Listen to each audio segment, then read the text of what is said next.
Olá! Vamos mergulhar hoje nos sinais e sintomas da lesão renal aguda, a LRA. Opa, vamos lá.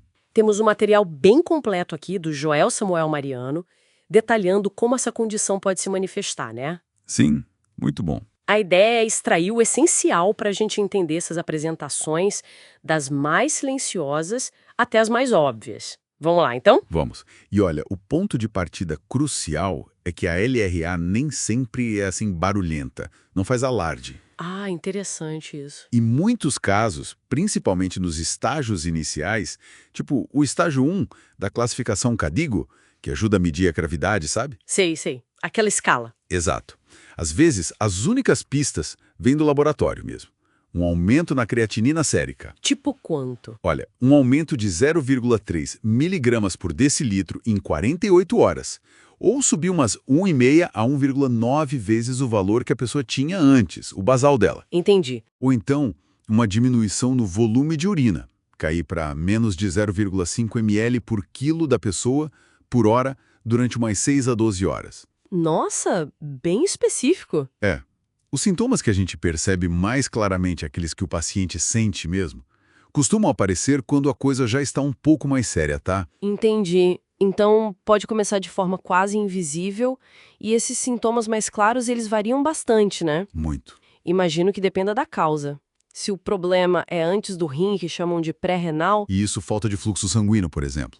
ou no próprio rim, a intrínseca, ou depois, tipo uma obstrução, a pós-renal. E a intensidade também, claro. Exato. As manifestações geralmente refletem 3 grandes problemas acontecendo no corpo, sabe? Quais seriam? Primeiro, o acúmulo de substâncias tóxicas no sangue, que a gente chama de uremia.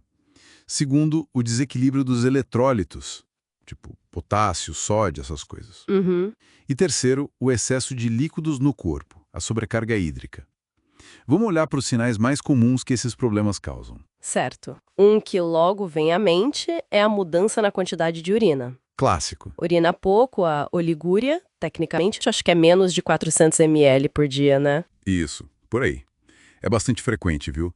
Especialmente se falta fluxo de sangue para o rim, a pré-renal. Ou se tem uma obstrução na pós-renal, faz sentido. Exato. E tem também a anúria, que é quase não urinar nada, menos de 100 ml por dia. Nossa, isso deve ser bem grave. É bem mais raro e bem mais grave, sim. Geralmente indica ou uma obstrução total ou um dano muito extenso no rim. Mas o curioso que você mencionou antes, dá pra ter LRA sem diminuir urina. Isso é meio contraintuitivo. Sim, a LRA não oligúrica existe e não é tão incomum. Acontece principalmente quando a causa são certas toxinas, como alguns medicamentos, Ah, ou mesmo nos estágios bem iniciais da lesão. Isso reforça como é importante não depender só do volume de urina para pensar em LRA, sabe? totalmente. Complica o diagnóstico, imagino. Complica. É um verdadeiro desafio às vezes. Faz sentido.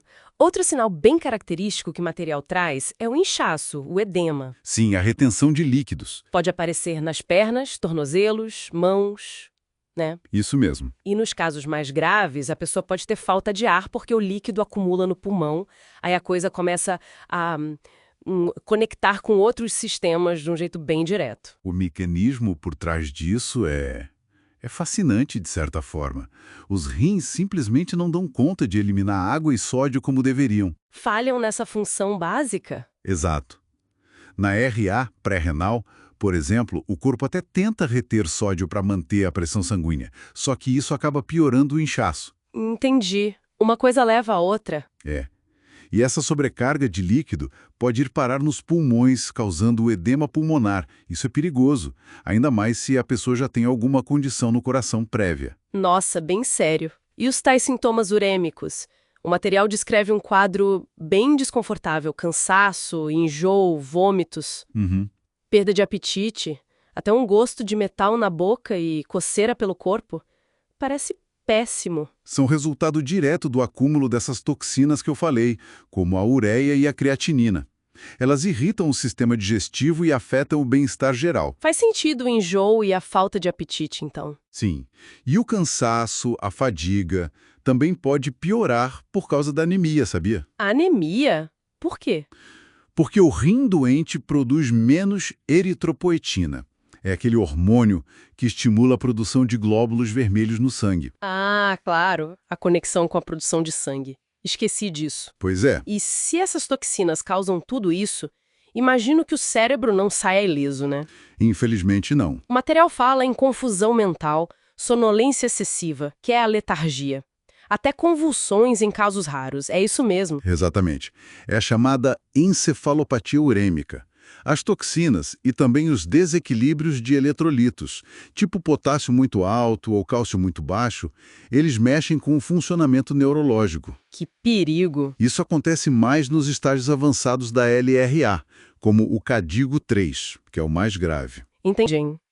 Que mais a gente deve observar? O material cita alterações na pressão. Sim, pode variar bastante. Pode ter pressão alta, que é comum na pré-renal, e inflamações, tipo as glomerulonefrites, que são inflamações nos filtros do rim, certo? Isso, dos glomérulos. Ou pressão baixa, em casos de choque, por exemplo. Exato. E arritmias cardíacas, que são perigosas, muitas vezes ligadas ao potássio alto, a hipercalemia.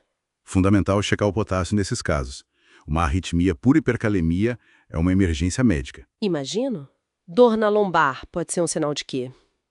Obstrução. Pode ser sim. Bem típico da LRA pós-renal, uma pedra no rim que desceu, por exemplo. E a própria urina pode mudar de aparência. Pode. Pode vir com sangue, que é a hematúria, ou com muita espuma, que pode indicar a proteína, a proteinúria. E isso aponta para quê? E a hematúria e a proteinúria podem indicar um problema nos filtros do rim, lá nos glomérulos, típico da LRA intrínseca. Mas sangue na urina também pode ocorrer numa obstrução, claro. E tende a melhorar quando a pessoa recebe líquidos, soro. Ok. A intrínseca, por outro lado, costuma ter mais sintomas urêmicos, aqueles que a gente falou, cansaço, enjoo, e achados específicos no exame de urina. E a pós-renal? A pós-renal pode se manifestar com dor forte na lombar ou uma parada súbita da urina, a anúria súbita. Entendi as diferenças gerais. Mas é fundamental reforçar. Muitos desses sintomas são gerais, não são exclusivos da LRA, né? Podem aparecer em outras condições. Sim, claro. Por isso o diagnóstico depende da história completa do paciente, do exame físico, dos exames de sangue, de urina, e quase sempre a gente precisa de um exame de imagem, como um ultrassom dos rins, para ver a estrutura, se tem obstrução. Entendi. Precisa juntar todas as peças. Exato. E sintomas graves como não urinar nada, falta de ar por causa do pulmão ou confusão mental, isso exige atenção médica imediata, sem dúvida. Bom, então, resumindo a história toda, a lesão renal aguda é uma condição com muitas faces mesmo. Muitas. Pode ser silenciosa no início, detectada só por exames de rotina, talvez, ou causar sintomas bem intensos, afetando vários órgãos. Exatamente. Ficar atento, investigar, principalmente em quem já tem fatores de risco, como diabetes, pressão alta, idade. Parece ser a chave, né? Precisamente. Achar o problema cedo, mesmo quando não tem sintoma óbvio, faz toda a diferença no tratamento e no resultado final. Com certeza. E isso, sabe, levanta uma questão interessante para a gente pensar. Já que muitos casos começam assim, quietinhos, sem sintomas claros, como será que uma maior conscientização geral sobre a LRA e talvez um monitoramento mais ativo em pessoas de risco poderia mudar o cenário? Será que ajudaria a prevenir mais casos? Ou pelo menos a tratar bem no comecinho, talvez antes mesmo de precisar ir para o hospital? Boa pergunta. Fica aí a reflexão para todo mundo.